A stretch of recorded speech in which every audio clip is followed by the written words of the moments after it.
Когда балкарцу сделают что-то хорошее, он собирает угощение для своего благодетеля, и узелок тот называет Нохтабау. А переводится это двояко: путь к Ною и поднос для Ноя. Сколько иронии и юмора в этом слове! И какова благодарность народная на добрый человеческий жест! Хороший человеческий поступок приравнивается к спасению от всемирного потопа. И без этого слова было бы скучнее и скуднее в ковчеге Ноя. Да оно просто там необходимо.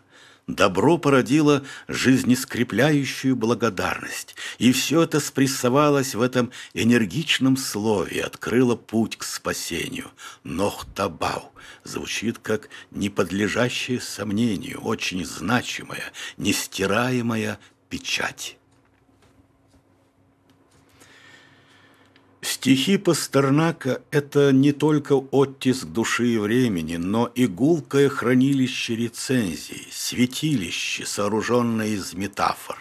Февраль, набрать чернил и плакать – все о Чехове. Мы были музыкой во льду. Это о Мандельштаме, Ахматовой, Цветаевой, Кулиеве, Блоке, Есенине, обо всех тех, кто страдал тогда, когда мы пели истерические песни. Стихи Пастернака – это ода и реквием по ним ушедшим и тем, кто должен прийти. Нет ничего завершенного, но Бог там, где не отличить движение от завершенности. Ужас – это когда можно все объяснить или встретить человека, состоящего из одних достоинств. Повелевать или повиноваться? У повелевающего нет тропинки, даже ведущей к пути. Пред повинующимся открыты все дороги, сливающиеся в путь.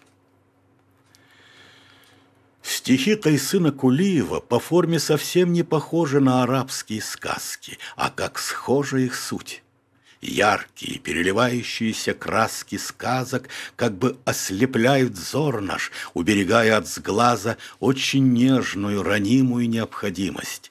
Стихи Тайсына, приглушая внешние тона, громоздя каменья, маскируют бесценную суть, без которой человек — лишь оболочка. Важна не смысловая нагрузка в тексте, а музыка самого слова, ибо музыка та и есть наивысший смысл. Как легко мы расстаемся со значимым, и из последних сил бьемся за никчемность. Поэтов нет и никогда не было. Есть писатели, и есть вопрос в расстоянии, в дистанции между ними и поэзией. Живешь, как в чужом саду, и не поймешь, то ли яблоки есть, то ли опасаться хозяина. Господи, где тот дом, стоящий в настоящем? Вера – изначальное созвучие неспослания, то есть данность, а не благоприобретение. Павел не пришел к Богу, он к Нему вернулся. Я жив потому, что не верю в события. Детство – знакомое небо, жизнь – пересчет песчинок в горсти. Детство – наивная в дрожкой просени мудрость.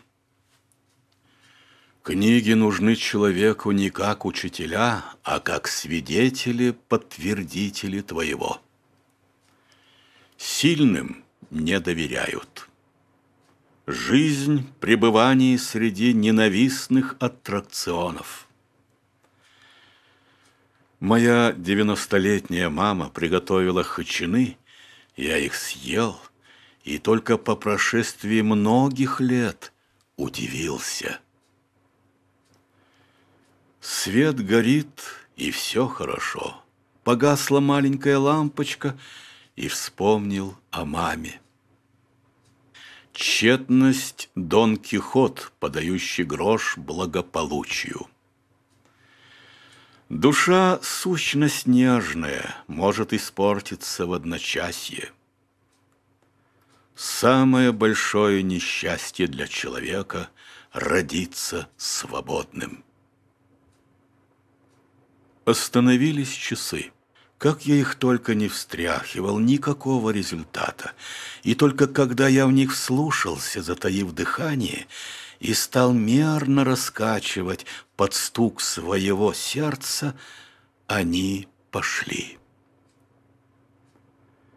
Во все времена те, что были до меня, и те, которые будут после.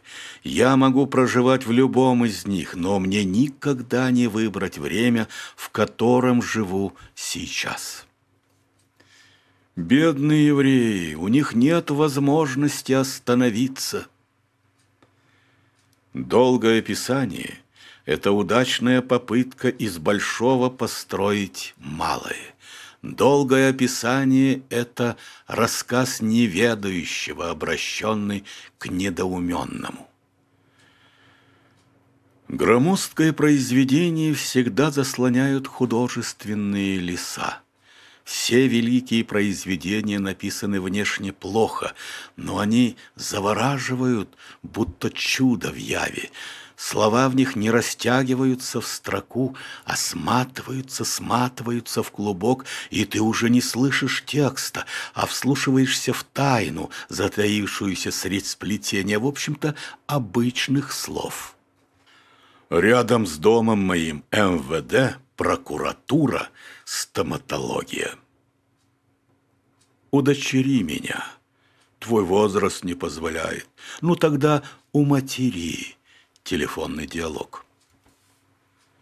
Автобиография россиян. Живем хреново, но стабильно. Библия — сбор и художественная обработка чужой выстраданности.